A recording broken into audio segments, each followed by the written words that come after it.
All right, good afternoon, everyone. Thanks for joining us today for a roundtable conversation on discrimination in the arts. So a little bit about CFRAC is that Center for Race and Culture was founded in 1993 and promotes and supports individual, collective, and systemic change to address discrimination and racism and to encourage intercultural understanding.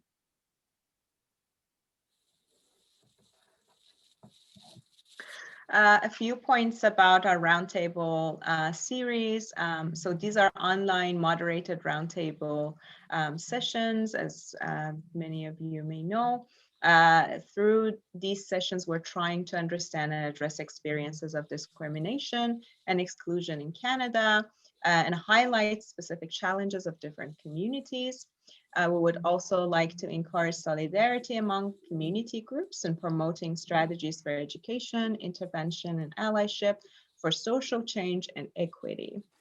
As always, we are looking forward for your comments, suggestions, and ideas for collaboration regarding current social issues. Please feel free to contact myself at consulting@cfrac.com or my colleague Miriam at projects@cfrac.com.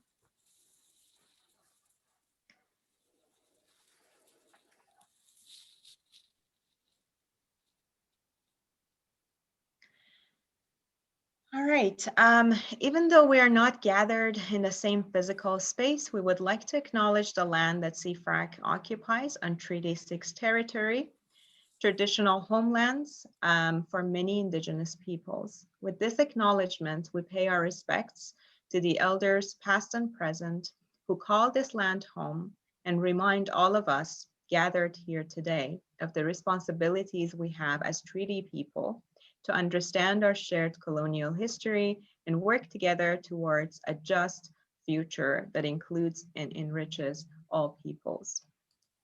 At the Center for Race and Culture, we're trying to go beyond a formal land acknowledgement and connect it to our current sociopolitical milieu in Canada and consider our parts as individuals responding to acts of discrimination and moving towards a more inclusive society.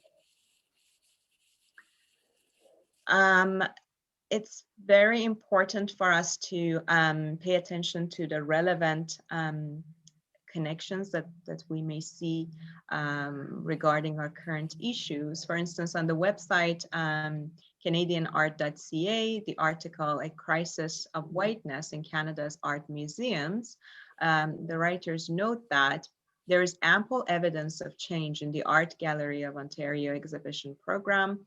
Of the 21 solo presentations mounted by the gallery over the past 2 years, just 3 exhibitions featured white men. 15 or 71% focused on women artists, including Inuit artists, Black artists, and other racialized communities. But what this outward-facing progress goes beyond questions of representation within exhibitions, collections, and education programs, and into the circles where power is held at the very center of our public museums. As vital as curators and artists are to the ecology of the art museum, they are not the people who are ultimately in charge. It is at the senior executive and board level where policies are written, strategies determined, budgets set, conflicts judged, programs approved, and key decisions ultimately made. Inside Canada's leading art museums, those inner circles of power remain overwhelmingly white. The author surveys Canada's 4 largest public art museums to determine who sits on their boards of trustees and senior executive teams, and they found that the directors of all 4 museums are white. The board presidents of all 4 museums are white. 96% of senior executives across all 4 museums are white. 75% of board trustees across all 4 museums are white. And The whole project has no Indigenous representation on its board, while the other museums have no Black representation on their boards. The most dangerous outcome of this all-white leadership is not irrelevant. It's the reflexive perpetuation of violence and harm toward the people that have been marginalized as Black people, Indigenous people, and people of color. So with this, we're hoping that those structures of power can also start to change in this move for a systemic change happening in Canada. At this point, we would like to invite you to take part in our demographic data collection. So this is an attempt for us to collect a few data points of our participants so that it can help us plan better for future events. So please take a moment and sorry, I'm just going to share that. Take a moment, please, and answer these questions for us. And these are anonymous, of course.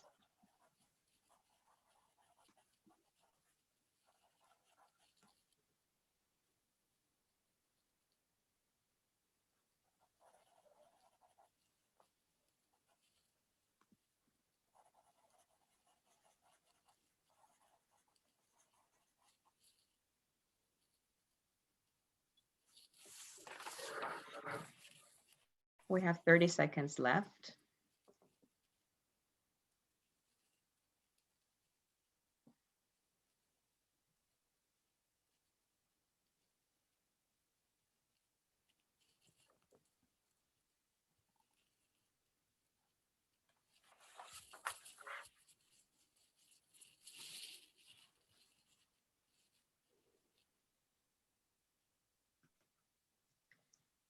All right, thanks so much, everyone.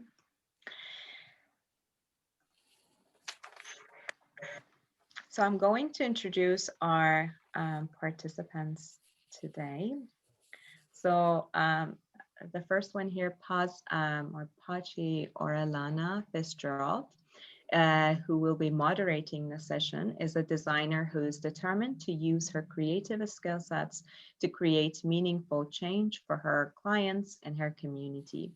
As one part of the team behind YouNeedThisBox.ca, she's working out how to move people from complacency to active anti-racism.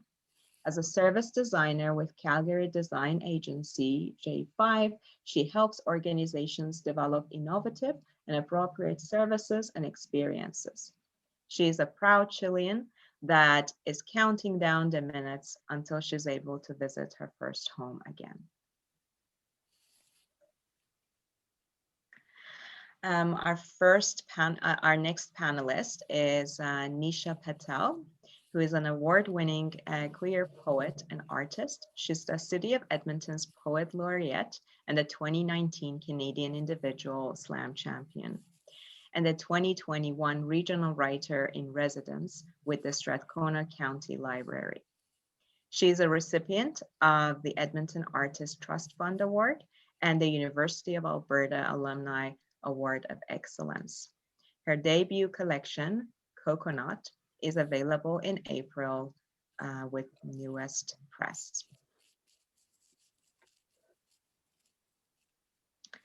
Next, we have Alethe Kabore, is the founder and in-house designer at Kyn Apparel, a local Edmonton fashion label that works in bringing together African prints to life in a unique approach. She was born and raised in Burkina Faso. She moved to Edmonton to pursue her studies and holds a bachelor in biological sciences and a master's in public health. Alethe is also self-taught designer and seamstress with still a lot to learn and as much to contribute to the fashion world. She's an artist, an entrepreneur with her fashion line launched almost a year and a half ago. Alethe is the winner of AFAM and AC Awards for Diversity Magazine in 2020 Designer of the Year. You can find her fashion work on news segments on CBC TV and radio. She always had an eye for colors and forms and has a keen interest in fashion design. Her dream is to increase the use of African prints and material in modern wear in Canadian fashion and internationally.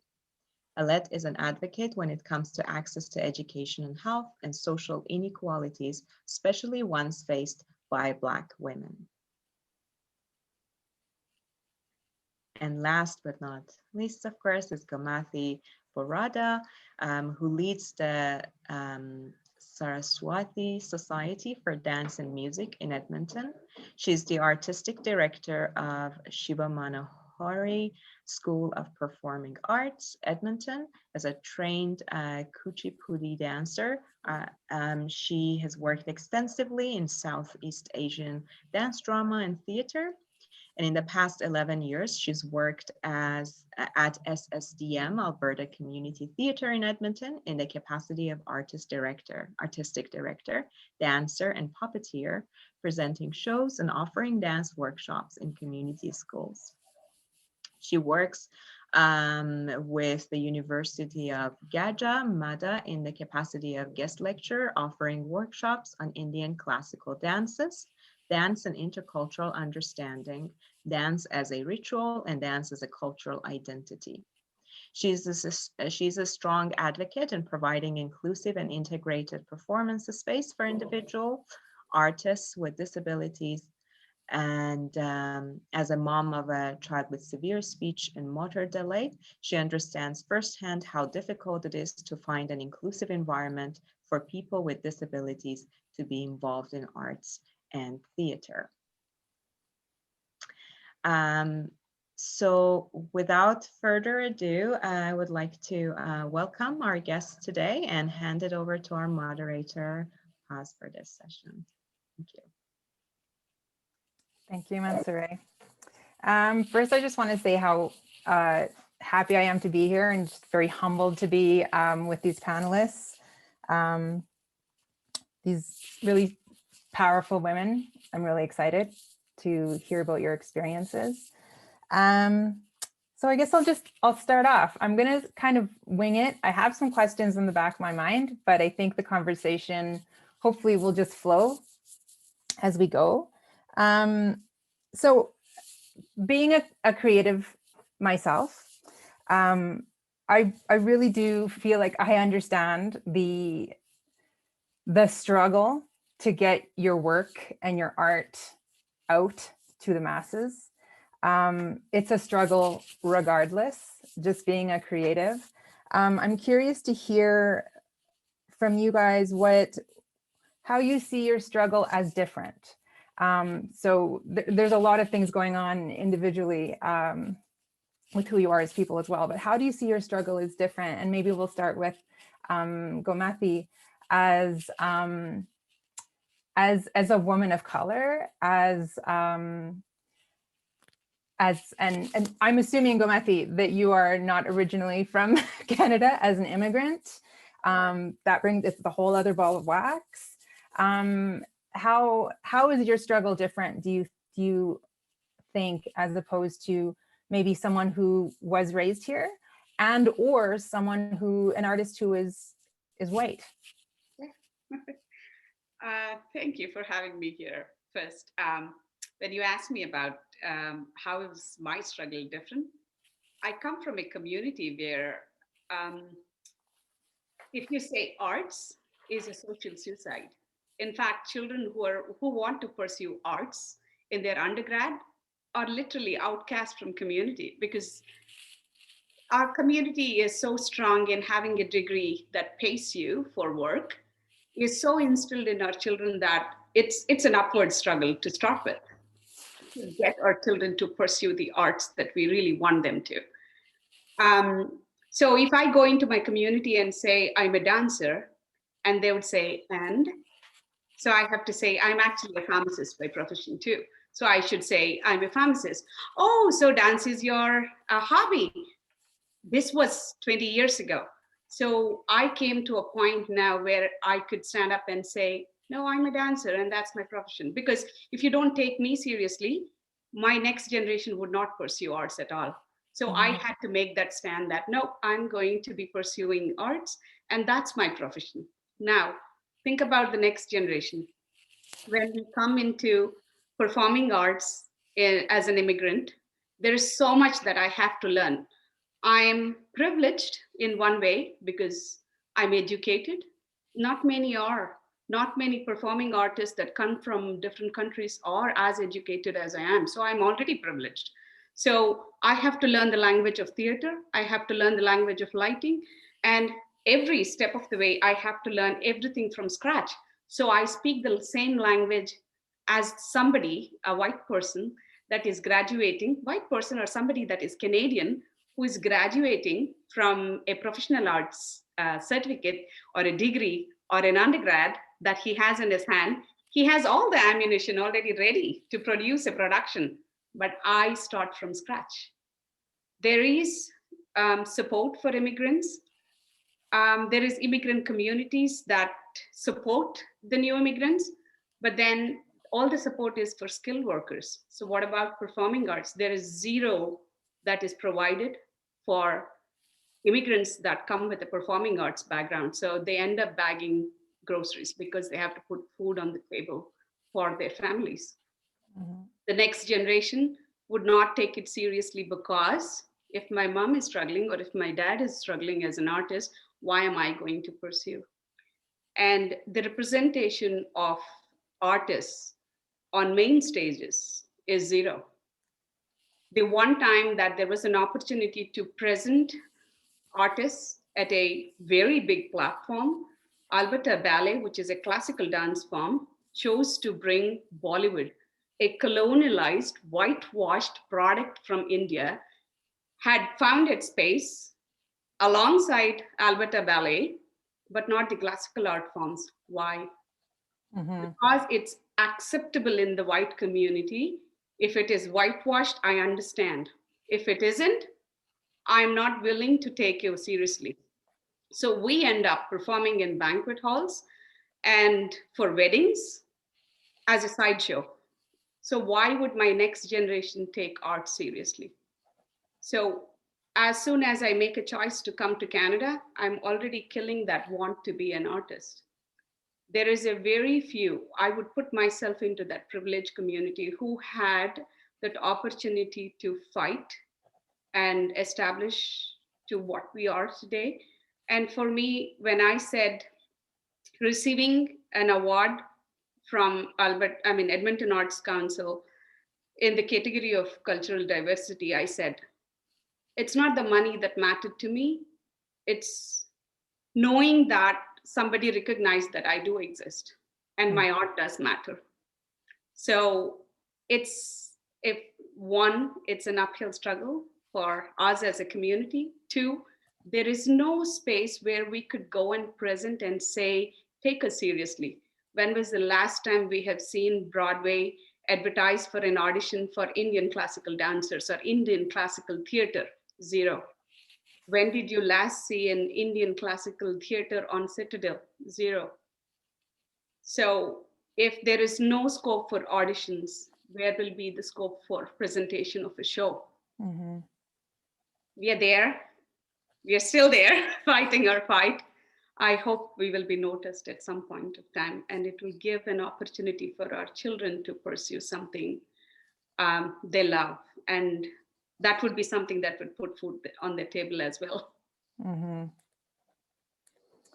Okay, thank you. I have so many questions from that, but I'm going to let Nisha answer sort of the same question. How do you see your struggle as different? Yeah, I think it's really important that we recognize kind of the multitude and the complexity of the issues at hand here. You know, coming from different generations and different cultures, art is something that I wasn't given really the green light to pursue, but has now become my daily practice and my everyday life. And it's something that I've been able to live in comfortably now and create a career out of. And that came from both the resilience that we require of our younger generations to fight systems of oppression, but also discrimination within their own communities, as well as discrimination outside the household. And overcoming both of those things to end up in the artistic sphere takes quite a bit of willpower and also a lot of luck. There are systems in place that are here to bring us down, right? Young women of color fail in careers in politics and in art, which are both things that I've tried to pursue at this point in my life, you know, for many different reasons: ageism, sexism, you know, plain racism, stuff like that. And it's important that we recognize the ability for individuals, because of the system's necessity, to continually overcome. And so I feel very empowered in my art form. I feel empowered in the spaces that I've been, but it's come after years and years of advocacy from people who came before me, you know, like the Arts Council, for instance, has grants that are for equity seeking artists, but that came after years and years of advocacy for my predecessors, for people who were doing this work even before I was born. You know, I am a product of opportunities that were created by other people, started by other people, and advocated by others. And so in some ways I have benefited from that advocacy, and I'm able to occupy this space as an artist. But at the same time, there are still challenges in representation that we face, and still places where I don't benefit, where I'm continually trying to advocate, not just for myself, but for the people who will come after me. Mm-hmm. What are some of those spaces? Some of the spaces, is that what you said? Yeah, what are some of the spaces in which that challenge is still alive? Of course. If you look at the poetry scene today in Canada, the formal publishing world and the world of academia, university-led organizations, those institutions are still very dominantly white spaces, and often male-dominated spaces. And then you can break it down into genres, right? A lot of women write, for instance, young adult fiction, and we're often criticized because this is thought of as a vapid genre, as a genre that not a lot of people respect, because, you know, young girls are reading it and we hate everything young girls love, you know? So there's these spaces that are still continually being occupied by people who have a lot more resources. At the same time, there are opportunities being created through very hard fought struggle for artists like me to get a platform. And we're still facing these struggles, and we're still trying to overcome them in ways that empower us to continue to have our voices heard.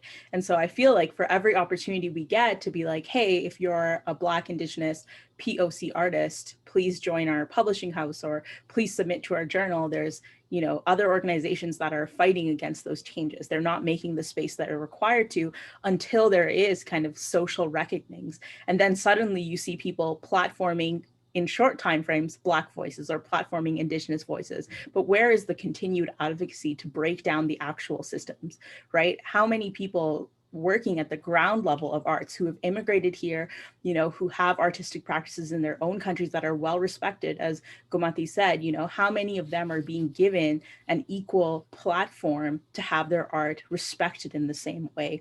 And, you know, we start out in these banquet halls, we start out at home, we start out in these Zoom open mics, okay? And the next steps aren't clear to us because so few people have done it before.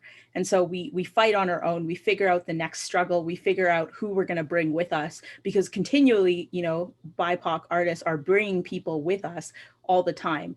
And where we're going with that is just a big question mark, you know, and some of the journey has been really joyful. It's been very successful, and other parts have been more challenging. Mm-hmm. Okay, also so much. Alethe, same question. How is your struggle, how do you see your struggle as different to someone, again, who perhaps is a born Canadian, or is a white Canadian? First of all, thank you for having me. It's very much an honor to be here and be able to share this, this space. Personally, I feel like there are so many layers to kind of like peel out when it comes to struggles and challenges. And I kind of like concur with both of my my precedent talkers that just said, like, I'm Black, I'm a woman, I'm an immigrant, and I'm Francophone. and I'm living in Alberta. Okay, so all these are piling up when it comes to even existing Yeah. in breathing in Alberta. Okay, so that's already kind of like laying out the ground for a unique struggle and challenge. And so from learning the system here to kind of learning the language, because when I moved here, I was barely speaking English, right? So all these are challenges that I had to go through. And as you kind of like mentioned earlier, my background, I went to school, I studied science and public health because, as Gomathi said, in our cultures, it's not something that, oh, go and pursue science. I was always kind of drawing when I was younger. Nobody said, oh, wow, she's into drawing. Let us kind of push that into her. No, nobody. It was kind of like, go be that lawyer, go be that doctor, right? So you already coming from a background where art is not a priority. It's not respected. And so you move into another country, and the truth is that even here in Canada, the arts sector is not as respected as it should be. Even though it's better than where I came from, people in arts here, even when they're white, they're already struggling. So if you are somebody that is a woman, Black, or another minority, it's even harder to kind of break through. I'm pretty sure that, and I met a lot of people that were doing design work, working with African fabrics here in Edmonton, and I learned a lot from them. But look, you're not going to see them out there. They're not recognized, they're not respected because their work is not being valued. So it's kind of like this whitewash strategy that when you travel to Africa and you buy some African prints, it's so cool. You get to wear it back here and you wear the nice attire. But locally here, you're not supporting the artists that are designing and making this a way of life because it's not considered as art. So I feel like there is so many layers that the system here uh, is kind of preventing people of color, minorities, of thriving because we're not even being recognized. We're always the others when it comes to kind of like putting us out there. So it's like the tokenism that is happening. And then you get this uncomfortable feedback from people around you because they don't even know how to treat your art or your work because they did not grow up learning about it. I learned about Canada when I was back home. I learned so much about Canada. I learned about the entire world, okay? And I moved out here and people ask me, where are you from? Burkina Faso. And then some people would be like, oh, is that a food? You just asked me where I'm from. So why are you going down the lane of like, is that the type of food, right? So if you don't even know that there is a world outside of Canada, how are you gonna be able to appreciate the culture? So either you're not appreciating you or you're disrespecting it. So there is no kind of like middle ground there for us already from the start to build up and go there. So everything that I'm doing today here in Alberta is kind of like something new. Yeah. Right? From trying to source material to even having Black models or photographers. You have to go out there and chase and look and figure out everything because the system did not allow for these other people to exist. So everybody is kind of working their way up, and it's difficult to find each other even to start. And so to even get a platform to show your work, that's another level. If you even get accepted, it's kind of like this other person. It's like the othering. It's like, oh, something something that is kind of like out there. It's not accepted as something that could be used as the mainstream art, or it's so kind of like pushed aside. But we are all making art from different side view for different angle, but it's all for celebrating our cultures. And I know how to, I don't know how, but somehow growing up and learning, I learned to appreciate other people's cultures. And I find the beauty in them. But then I move out here and I'm not seeing that acceptance from the community around me. So I feel like the challenges are kind of like layered up depending on what you have to face. And I feel like the system itself is not built to allow others to kind of participate in making it even stronger, because the more diversity, the better. But systematically, I feel like from how the education system is built to how the real world is working, like the boards with people sitting on them that aren't representative of the society around them, they're not going to be able to kind of include everybody if they don't even know they exist, or they don't even open up to learn about it. So I feel like when it comes to unique challenges, the more hats you kind of wear when it comes to being marginalized and discriminated against, the more struggles, the more challenges you're going to have to work through. And I'm very thankful for the work that so many people before me have done for me to be able to kind of tag along.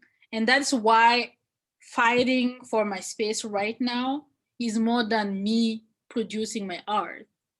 It's kind of a continuation of those strategies and those fights that have been kind of laid out so that others after me can get it better, basically, can be more accepted when it comes to art. Yeah, I mean, I think the three of you are definitely trailblazing, that's for sure. But that's a, I would imagine, it's a heavy burden to carry as well.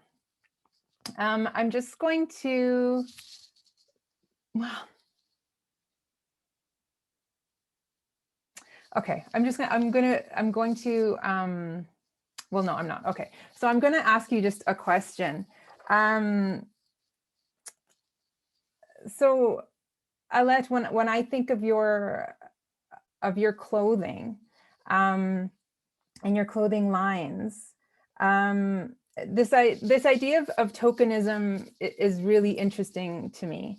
So I'm just going to come out and ask, do you have a lot of white women and white men buying your clothing? Your clothing is it specifically for women? I looked at it, yeah.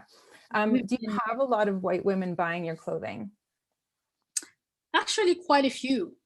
I have quite a few white women or men buying my clothes because they appreciate the designs.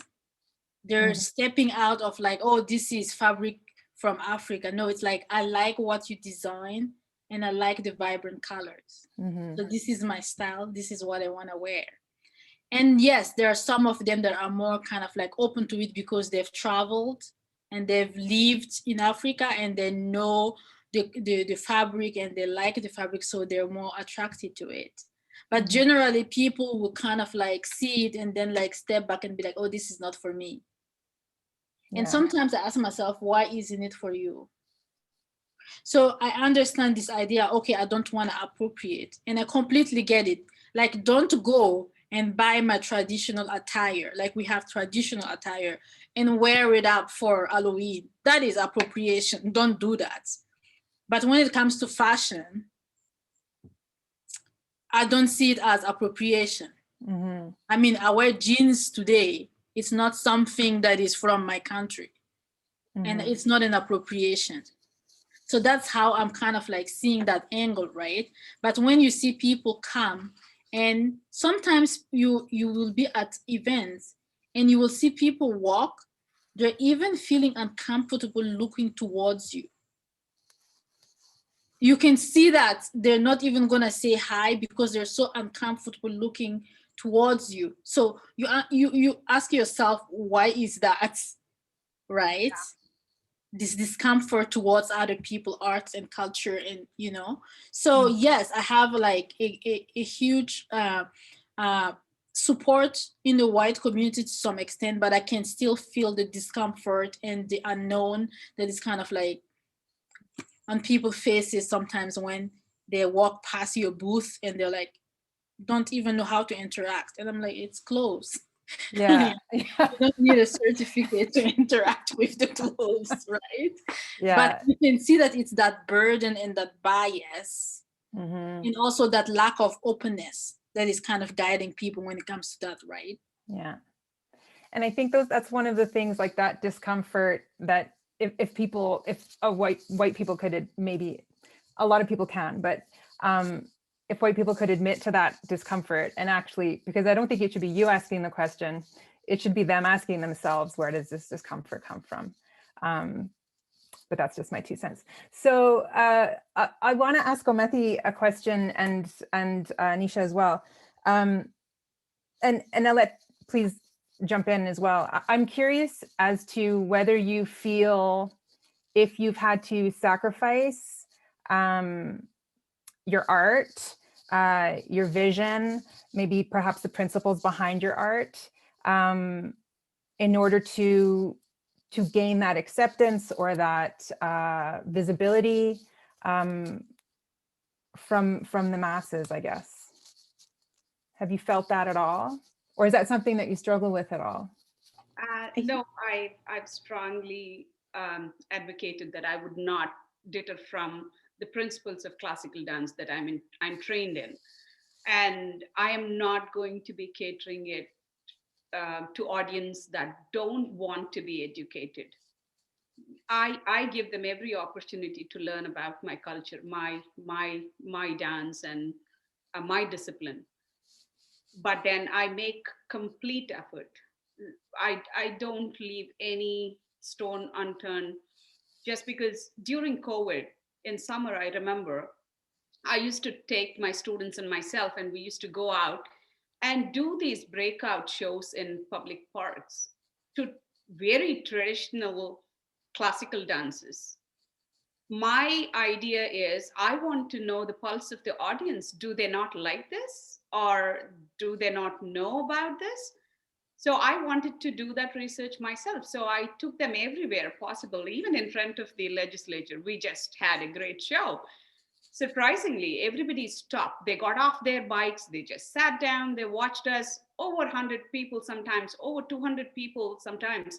And at the end of the show, they would come up to me and they would ask, what is it that you're doing? I'm sure this is not Bollywood. I'm like, I'm so glad you said that, because I'm making that effort to educate. I see it is the problem with the community that is not educated. They are not aware, they don't know. So it has to start somewhere. Maybe if it has to start with me, I'm willing to do that. And from all this experimentation during summer of 2020, I understood that people are willing to know what we do. If I hold a pose in my hand, they would ask, does that mean anything? Is it like sign language? You're talking something, you're trying to say something. Oh, great. So you observed a lot of things. And some come up to me and ask, how long does it take? I tell them, just start somewhere. Just come and try it out. It's not because I want to teach, I want to promote, I want to have students. No, I want to set an example for my next generation that this is possible.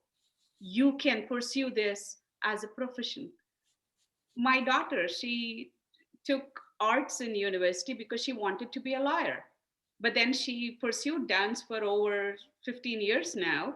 And then she said, Mom, I really still want to do my master's in classical dance. How would I do this?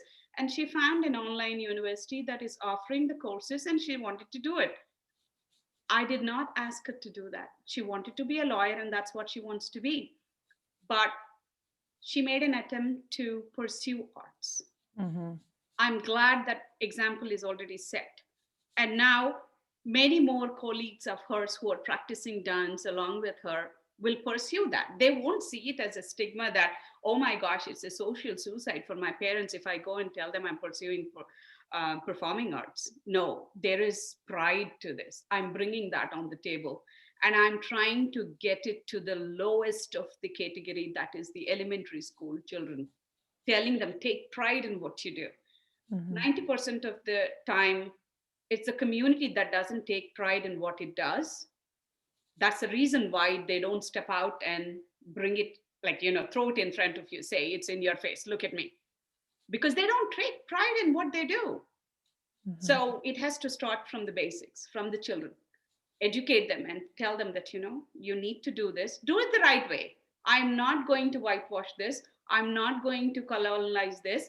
And I'm not going to tell people come up to me and say, are you Devadasis, those prostitute dancers? That is a colonialized version of what classical dancer is. Wipe it off your table because it is just taught in the university. Please don't take it. I'm willing to educate you. Come. No. So principles, I think, have not changed, at least with me. And I'm not willing to change, because if I dilute it, it's the diluted version that I'm giving to the next generation. And I'm not willing to do that. Probably I will try and make it accessible to the white audience. Yes, I do theater, dance, drama theater, where each act is enacted from mythologies or, some stories from Panchatantra from India. But I have a puppet theater that will enact the same story that I'm doing on stage as a dancer. So if the white people don't understand, here you go. I have simple puppets who can tell you what's going on. So I made it easy for you, but I'm not going to change what I do. Okay, so you make it maybe a little more accessible, but not changing it at all. Okay. I think when we talk about principles, it's important to recognize that the cultures we come from are changing, and that we take values in and we uphold them in ways that keep us safe. And so for me as an artist to practice my art form, which is primarily poetry, in spaces that are not always the most welcoming, I make conscious decisions about, which poems I'm going to perform when, in order to maximize how comfortable I feel and my safety. And I don't think compromising my values is something that happens in these moments, right? I think actually what's happening is that I am keeping myself available for the next opportunities where I am able to reach the audiences that matter to me most. And I love performing so much. I love reaching audiences that are new and exciting for me. And many of these audiences are audiences that are, young women, white women, women of color, Black and Indigenous women. And what matters to me most is reaching the voices that need to hear my work and having people identify with my work in ways that I can't even predict. And what I find is that just like our communities, just like my parents, just like the people who watch my work, they will rise to the occasion that I put them in. They will rise to the standards that I have for that audience. And that, instead of trying to pursue purity or some sort of adherence to strict principles in terms of what I believe in, instead I should have faith in the audiences to rise to those occasions. Obviously, there are people who are very negative about this. I just released a video yesterday that got a lot of hate from a very small section of people online. But what ends up happening is that there are more supporters than there are people who are against you. These are people who want you to succeed. And it's interesting, I trained in classical dance for 9 years. I did Bharatanatyam, which is a South Indian art form. I'm Gujarati, I'm not South Indian, but it was something that I did. And what I found was, and I'm gonna disagree a little bit, is that, trying to adhere to aspects of, classicalism that don't allow us to grow and embrace new traditions, is the thing that holds us back. So we can be honest to the art form. We can be true to the art form. We can train for the years and years that we have to. We can look up to gurus who come from India and bring their practice here and support them and galvanize them. But at the same time, there were elements, there was a lot of physical punishment associated with some of these art forms. There were old traditions that are harmful to our ways of life now. And instead of trying to say there's always one right way to do things, as long as we're respecting the principles behind the art, we're respecting the teachers and the traditional cultural practices, we can open ourselves up to new understandings of it, right? And so this idea that diaspora artists, such as myself, such as other poets, must only write a certain way or only talk about certain things is incorrect. Our new experiences are still part of that conversation. And the way that we have those experiences now and the way that we talk about them are part of our identities. And part of that is a system that is a result of colonialism, right? The colonization of India, for instance, brought a lot of other elements to the culture that changed fundamentally what the culture was.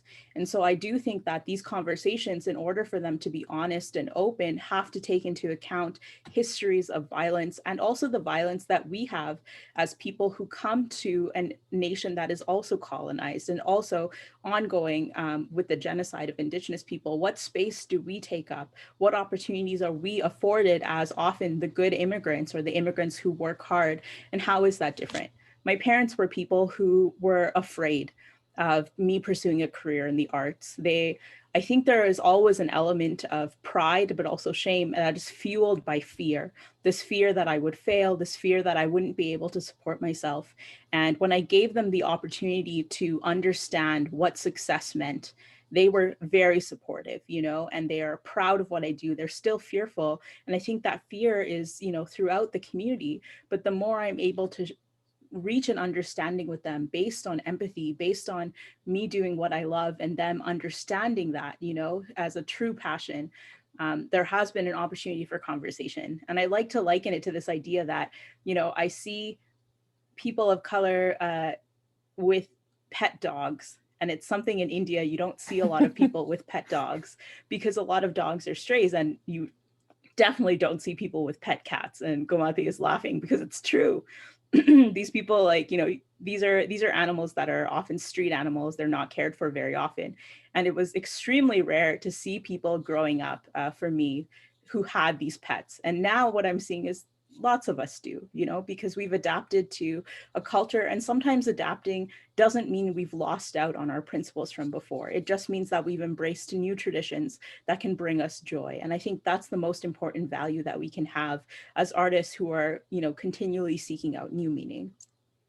I second that. The reason why the children would not want to pursue arts is Nisha is suggesting, discipline and the strict rules of doing a curriculum and delivering that.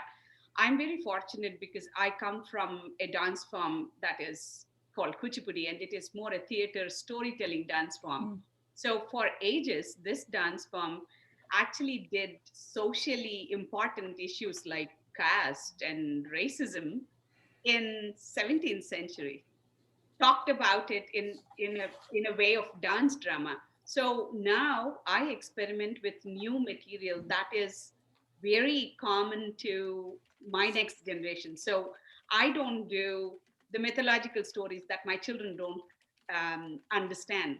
So I would pick a new story from, say, Spiderwick Chronicles. Could we do this on stage? And they look at me and they're like, how do we do this, Auntie? We do this because we are only changing how we present ourselves, but our technique in dance is never going to change. So we are evolving to cater to that. And I think that is the biggest stigma in Indian communities, where you demand that respect as a guru. Most of my students don't treat me that way. I would be boycotted in my community because I don't look like a traditional guru. A traditional guru has to dress some way and present some way and do some things some way. I'm breaking that tradition and then telling them you have to evolve with time, change with time, and cater to the audience and their demands. And yes, Nisha is absolutely right. We have to change, but our dancing principles and techniques don't change. So I just wanted to hear also, let's experience with this. Have you felt at all that, have you been asked, or do you feel the pressure at all to sacrifice, I guess you could say, your art or your vision? I think I have a certain vision, and I'm kind of like going along that line. It's more of a creative process. And for me, what I'm doing right now is more about what is coming out from me. And me at this stage in my life is kind of like a, how do I say that? It's an evolving process for myself, because I came from a place where it was kind of like we were all Black. I still had that issue with being a woman. But then I move out here and I'm a minority and I'm learning that racism exists. And I'm getting to that stage where I'm learning the words, the tools to kind of like live with that kind of racism and stand up on my two own feet and be like, claim my space. And so for me, it's kind of like I have changed from when I was in Burkina Faso to where I am today. And my art is representative of that. A kind of concrete example is I'm living in Canada, it's -20 outside, but I still feel like I want to wear something vibrant, but I cannot wear what I usually wear back in Burkina Faso. That's ridiculous. It's 30 degrees there. Yeah. So when I make my designs, I think about that. So to some extent, I kind of bring my African culture and I mix it with the conditions here and what I've grown to become here. So my design and my artwork is influenced by my lived experience here locally, as well as what I've lived in the past. So you'll see me making some coats, winter coats, and instead of them being all Black or gray, like most Canadians love their winter coats to be, I don't understand this. I don't understand what's wrong with us. Exactly. So I get to put some vibrant fabric around it and mix it up to keep it warm. So very kind of like adapted to the context, but also to bring those roots and that culture that I grew up with that makes me who I am. And so for me, it's kind of like a mix. And I feel like for a lot of immigrants, new immigrants, because to some extent we're all immigrants except the First Nations. That's how I see it anyways. I feel like we get this opportunity to build ourselves and discover new things that we didn't know about ourselves or unlearn things. I had to do a lot of unlearning when it comes to colonization, and I'm still doing because we were colonized as well. So bringing that culture and kind of mixing it with what I've taken from Canada that I like. And it's not necessarily what white people in Canada have. It's the melting pot in Canada that gives you that openness and that there's like a huge education and a huge mix of cultures and interests that kind of comes in and mixes with what I've known all my life till I got here. And I try to bring all that out in my art form. And so, yes, there are certain things that I'm not going to compromise, like me working with some textile that are mostly used in Africa, because that is kind of like the basis of my work.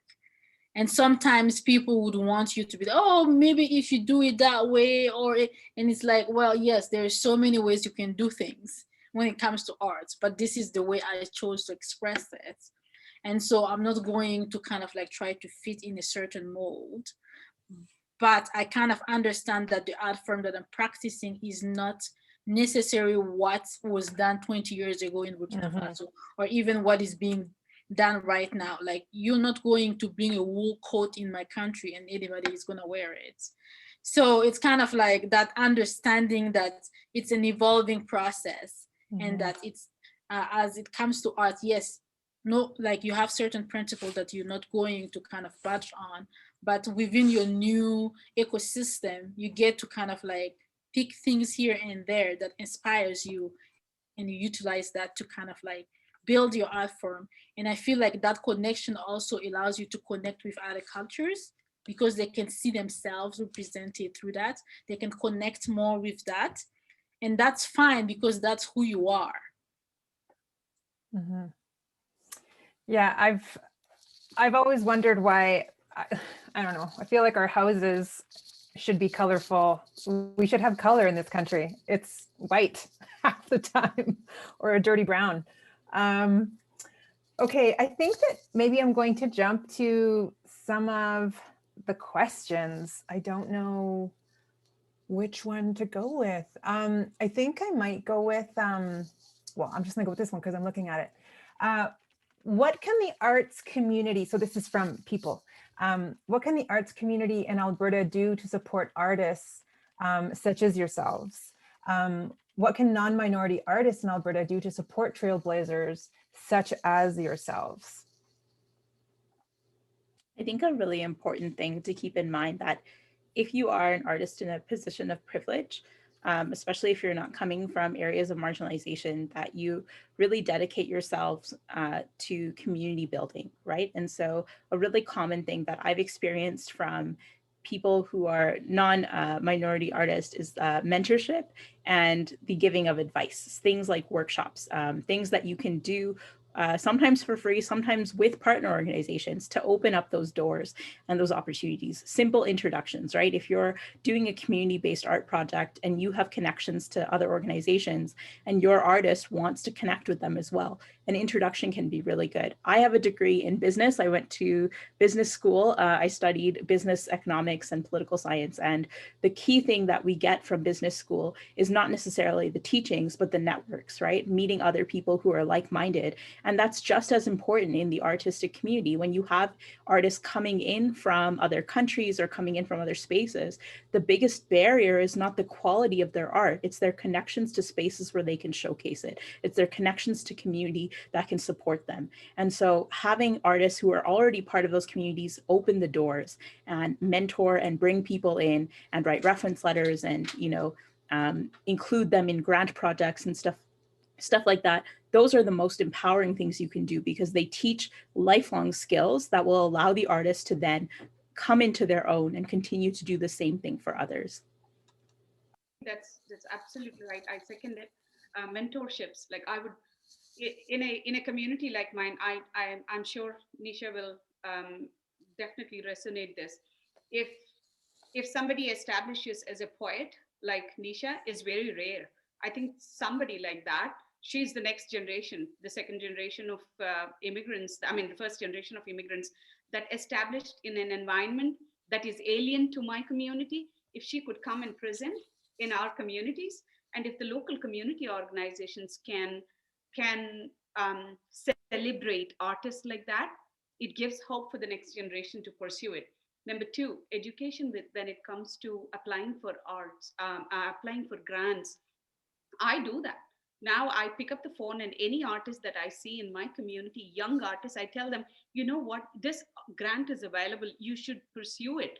And once you get this art, streamlining that to be presented on mainstream media is very, very important. That's where we lose.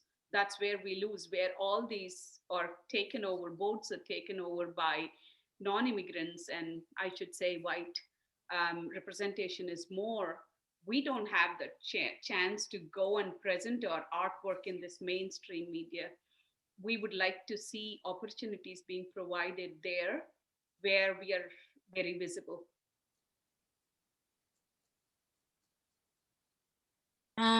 I completely agree with both of you, and I'm just going to maybe add that it's that proactiveness that we need, because we're already struggling a lot. There's a lot to go through to get where we are, and the challenges are a lot. So yes, the mentorship absolutely needed. Absolutely, because we come from a place that we don't see somebody that looks like us doing this. So if we see somebody else be like, oh yeah, yes, we don't see somebody like you being up there, but we feel like what you're doing is great and we want to help out. And we want to, I've already done this and that and I can help you get there. Awesome.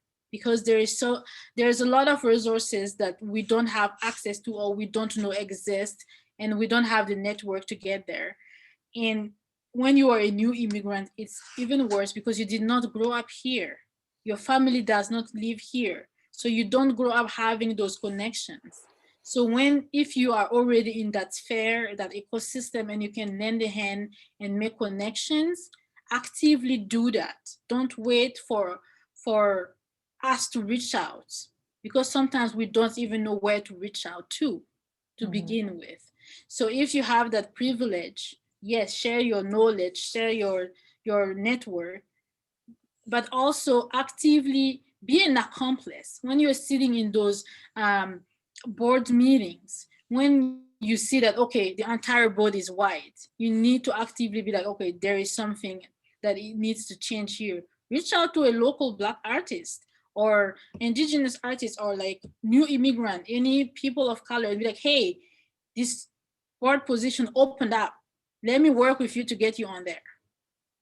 Like, we will support you to get on there. So I feel like actively bringing other cultures in, actively supporting those people that are struggling, that are on the margin of society, to make sure that their art is kind of like shown in mainstream and accepted, and not just a side piece that get added at the end, I think is really something practical that can be done. It's not like, we don't want to, like, as a Black person, I don't want to just be invited to events when it's Black History Month. I need to live off my art all year long, not only on February. And the truth is, don't expect them to just, because because we're not well known and widely accepted, there's this kind of understanding that they'll do it for free because for the exposure. We still have bills to pay. So when you require us to participate at events, please do consider that those people are people that needs to pay their bills and pay the rents and leave. So yes, make sure you pay their work. They're working hard and they deserve that support. So just kind of like valuing the overall system and kind of like stepping actively to support. Yes. Yeah, I think the idea of we're doing the artist a favor is is a problem all around. Oh, they'll do this for free because it's exposing them. Well,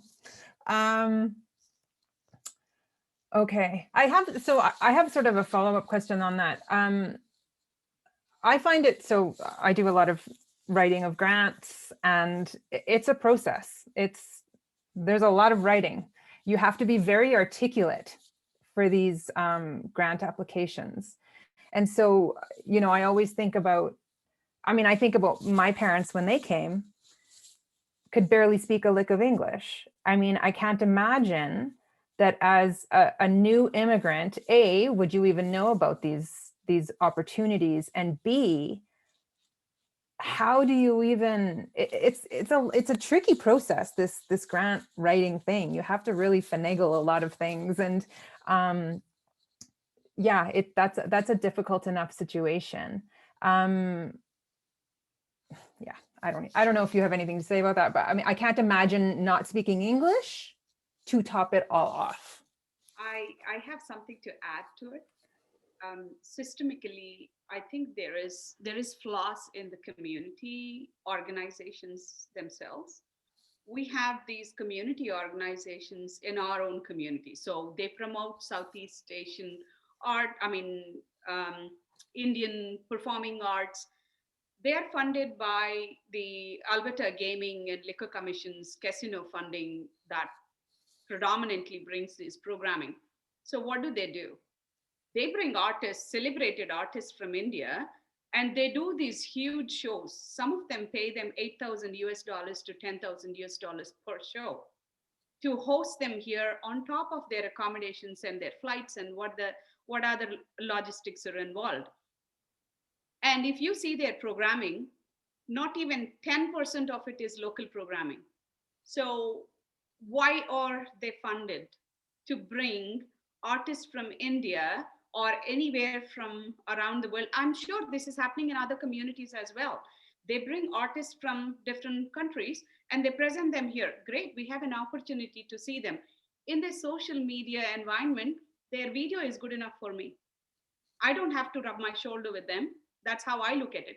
But why don't they invest that 90% of their funds into the local arts communities? I think that fundamentally has to come from the funding bodies telling them that we would like to see 70% of the content that is local, 30% that is coming from outside. So what does that tell to my next generation? Oh, so our community is built in a fashion that they are supportive of performing arts and artists from my community, and they're paying me. The check is coming from somebody that I know. They're appreciating my work. That's the least that the children are wanting to see, to pursue and move forward. So there is systemic problems in our own communities.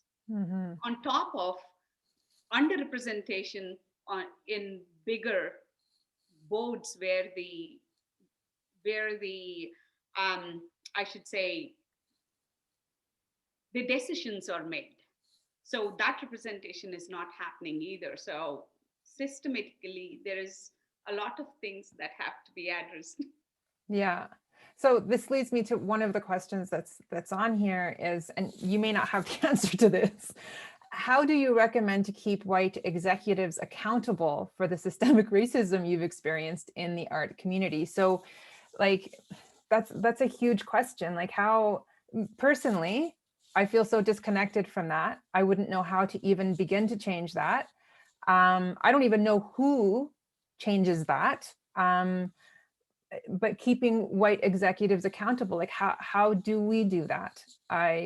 Do you have any? I have no ideas. That to me is like, I don't know.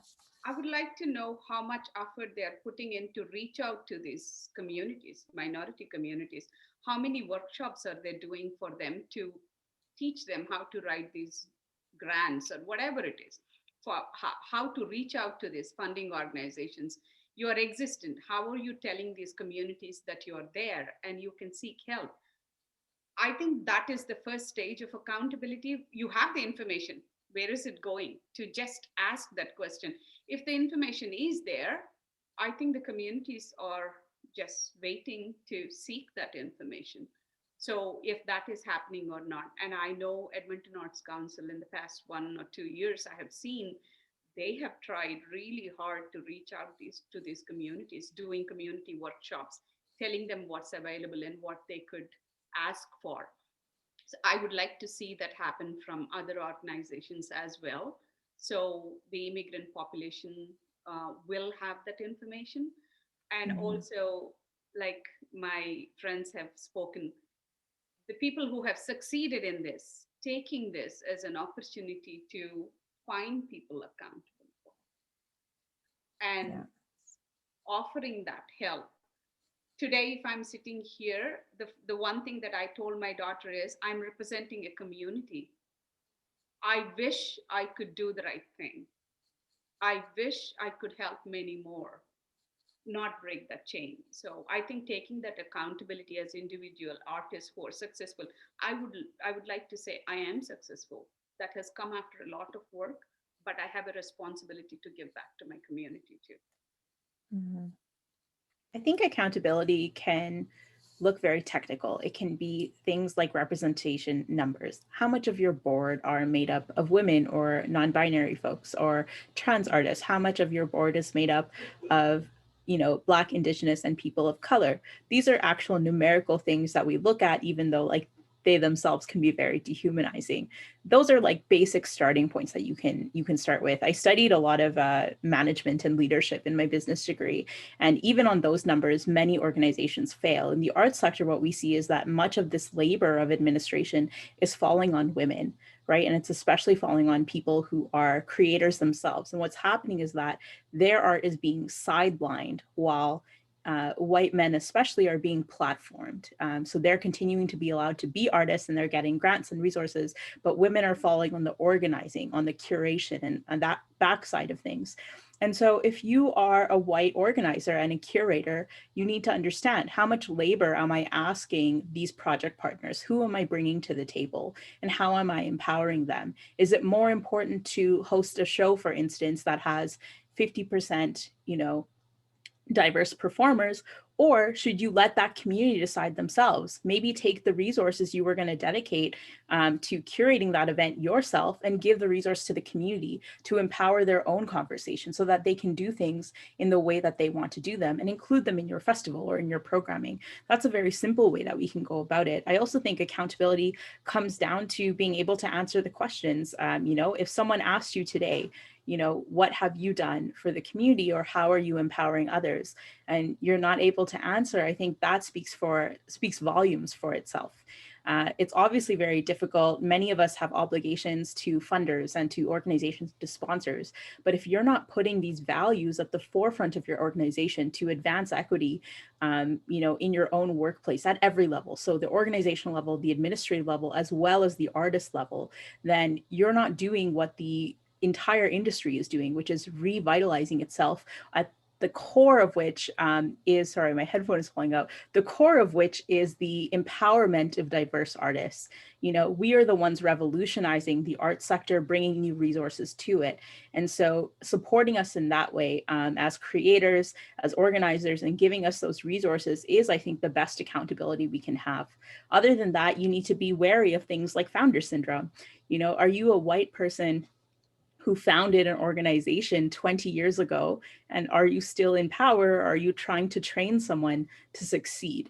And we don't want to have situations such as the glass cliff, in which you give a failing organization to someone who is marginalized and watch them fail. What you want to do is mentor someone into that role. You want to give them the resources to succeed, give them a fighting chance, and if you're not doing these things, then you're not succession planning. You're not planning for the future of the artistic community. You're planning for yourself.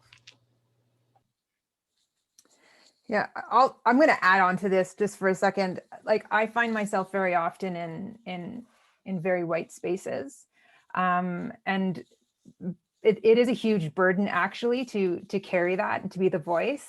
You feel drowned out like real quick.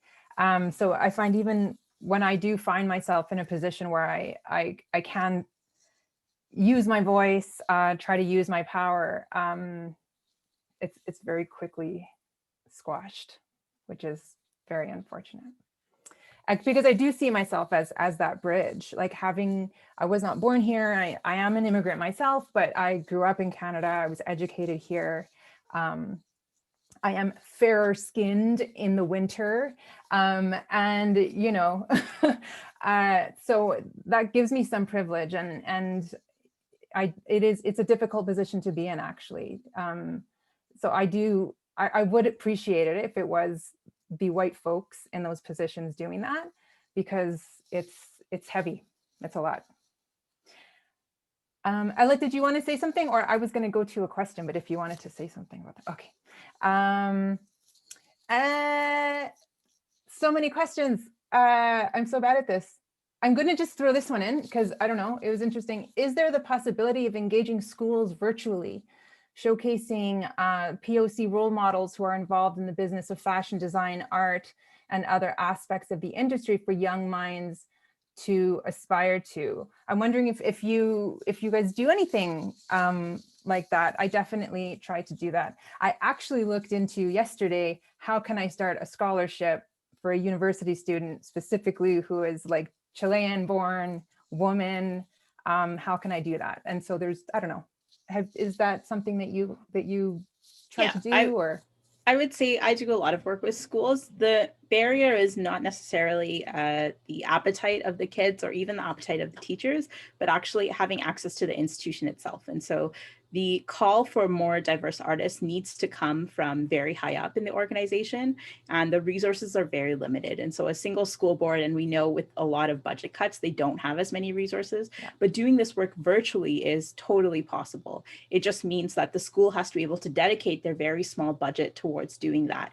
And in order for us to be kind of formally recognized in those spaces, we need to jump through a lot of hoops. We need to be vendors. We need to have formal invoicing. We need to be able to connect at certain times, often during the daytime where some of us have day jobs, all of that. And so easing that transition, I think, is what would help with that bottleneck, of how many of us are exposed to schools, because we have the appetite, we want to do it. Many of the teachers want to do it. And the main thing, is that word of mouth supports us. So if you are a teacher or you sit on a school board or you work with students, really spread the message that this is someone you want to bring in so that it reaches the right level so that there can be formal support behind it. I used to do a lot of work for free in this area, and now my resources are quite limited. So I would say, if you're bringing a speaker in, especially a speaker from a marginalized community, you must compensate them for their time. And if it means as a school board, it's a very small compensation, that's better than nothing. We know you have some of the resources that are, of course, being cut, but the resources that you have should be dedicated toward marginalized voices. And the best way to do it is to advocate with school boards and teachers themselves. Schools, like even approaching the administration is difficult. Like our programs don't reach them because the administration is not willing to provide us the scope. But I should say there are organizations like the Thousand Faces Festival, Mark Henderson, he is including other minority groups. So he is reaching out on behalf of us, but we are presenting them. So we are teaming up with local organizations to do that. But do we get that foot in as a minority artist? I don't think so. We have not come that far where we can independently go and get that opportunity. Mm-hmm. Yeah, and to add to that, I really feel like, yes, I agree with you guys. Like, it needs to be a strategy plan within the school system, so that it kind of, because yes, on our side, yes, we're happy to kind of like expose students to those kind of art forms, but again, we need to be invited into those spaces and we need to be compensated for our work. Mm-hmm. And that strategy doesn't exist, and it doesn't exist because I might be kind of like speculating here, but like the educational system is not even including other cultures to start with. So how are they going to include current day artists within their educational system and expose students? I think it starts with the education process. Learn the right history. Learn through history. It's not just the white side. There's other sides that are there. And when students themselves see the history on that playing field, they themselves are going to become curious about other things that are current and contemporary. And they're going to see the need to invite us into that space even more. So I feel like it's a whole kind of like it's a huge kind of issues to deal with, but I think it's possible. It's not like it's impossible. It's just like people accepting the facts and choosing to change the way things are done right now. Mm-hmm. Yeah, I mean, initially, I think the problem is that the arts are not valued, period. So that's the underlying issue also. But I can imagine taking, fashion at school and having you, Alethe, come in and teach do a project. Like that would be so amazing as a student, or being an English student and being able to, I see poetry as a marginalized art, to be honest. So that's a whole other thing. But to do, poetry, or to have dance, like I was taught line dancing at school. Like what? I didn't even know what that was. And to be able to have a different sort of dance, like from another culture, would be amazing. These are my dreams. Okay.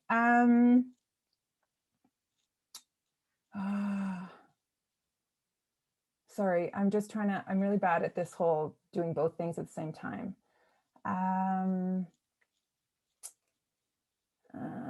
Sorry, I'm awful at this right now. I'm seeing the same question over again. Okay, so I think that you touched on this, but maybe we can be really articulate about it and specifically talk about it. What strategies have you developed through your resilience to ignite the mainstream community and arts sites? So galleries, ballets. Yeah, I wanted to highlight the question, which is why I wanted to make sure that we saw it, because it's such a great question. And the biggest thing that I really did was, if you create enough of your own work and you pursue these opportunities on your own terms, eventually the mainstream will come to you. It's not necessarily a conversation about you trying to fit into a mainstream, which I think can lead to compromise and hurt and emotional labor. But really, if you're good at what you do and you are given the resources to continue to do what you do, eventually the mainstream community will come to you through I think, awareness of what you do. And there are so many resources in Edmonton, especially from the Arts Council, that are aimed at doing this exact thing, right? So making sure you can do your art on your own terms. However, if this is something that you're trying to pursue and break into, if there's barriers in place, then I think a really important thing that happens is that, again, you push for the opportunities that would be afforded to anyone else. And one of the examples that I have for this is that I created my own residencies in 2 separate artistic spaces in the city of Edmonton. And I did that based on my own kind of resilience, or whatever you want to call it. But mostly I was very angry that these opportunities were not open to me as a young emerging artist. And so I took the initiative to find the space. I negotiated with them. I applied for council funding. In some cases I got it. I partnered with other organizations, all based on conversations I had on my own. And I created the space for myself. And the people who came were both artists in my own community, but also artists from the mainstream community, you know, and it meshes together. And we need artists at every level. We need artists who are emerging to do these things. We need artists who are mid-level and a little bit more established. And we need established artists to be taking these spaces for themselves. And we become role models the more we do that, right? And the more connections we have. Your number one source of gigs and opportunities is not going to be white institutions. It's going to be other artists, right? So as long as we can continue to empower and support each other, we create these opportunities and these platforms for each other. And that, I think, is what ignites mainstream art sites, as the question was asking. Absolutely. I second that, because I had to create my own space myself. I had to tell my husband, you know what, I'm teaching and I'm making this amount of money. I would like to put this away. He asked me, what do you want to do with this? I'm very fortunate to have a very supportive environment, and also somebody that could put food on the table so I could do something with the money that I'm making. So what I did is, for 4 years, $4,000 every month, I invested into an account. And I said, I'm going to have my own show after the 4 years. And I did it. Not just one show, but I host 4 shows every year. What do? I don't present myself. I bring other artists to perform with us. Celebrated artists, known artists, mid-level artists, amateurs. All of them are performing on the same stage. Our biggest challenge is to find that opportunity. So I created those opportunities for myself, my community, and others.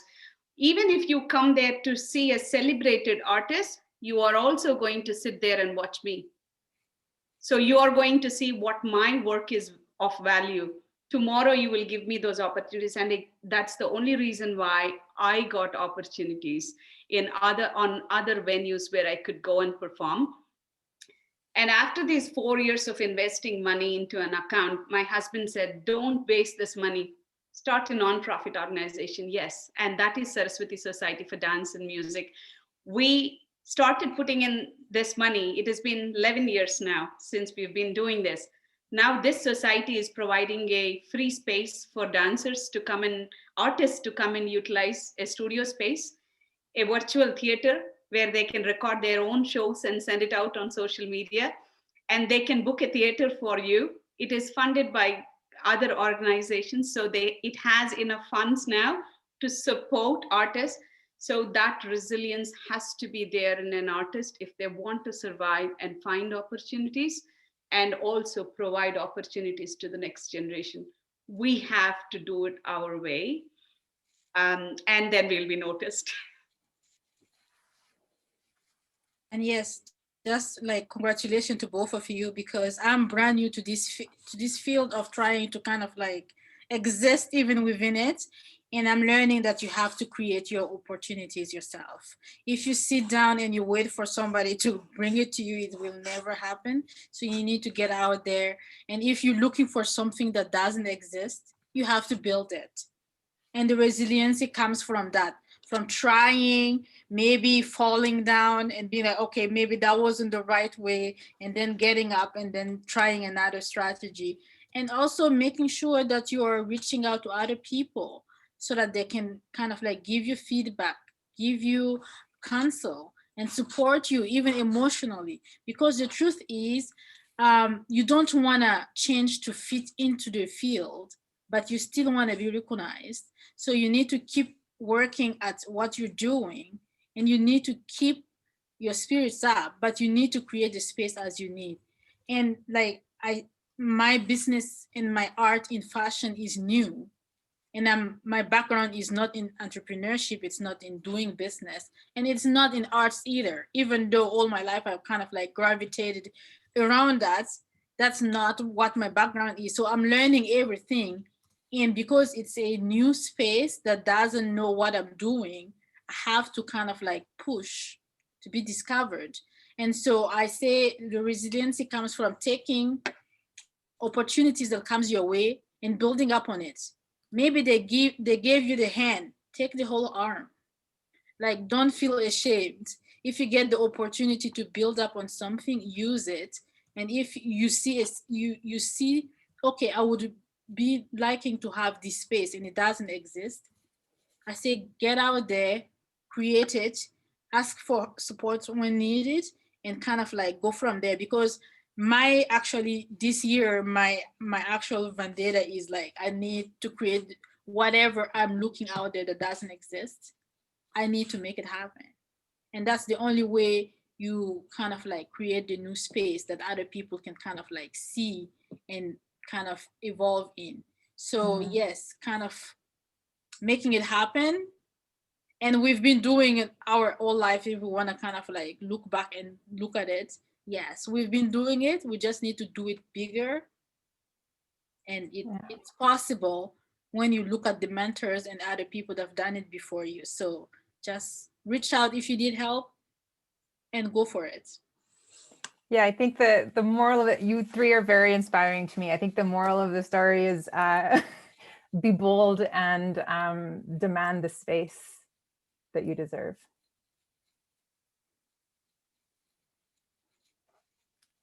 Thank you so much, everyone. I would like to thank you all for joining us on this conversation, and thanks specifically to our panelists for being here and joining the conversation. It was very inspiring, as was mentioned. Thank you so much.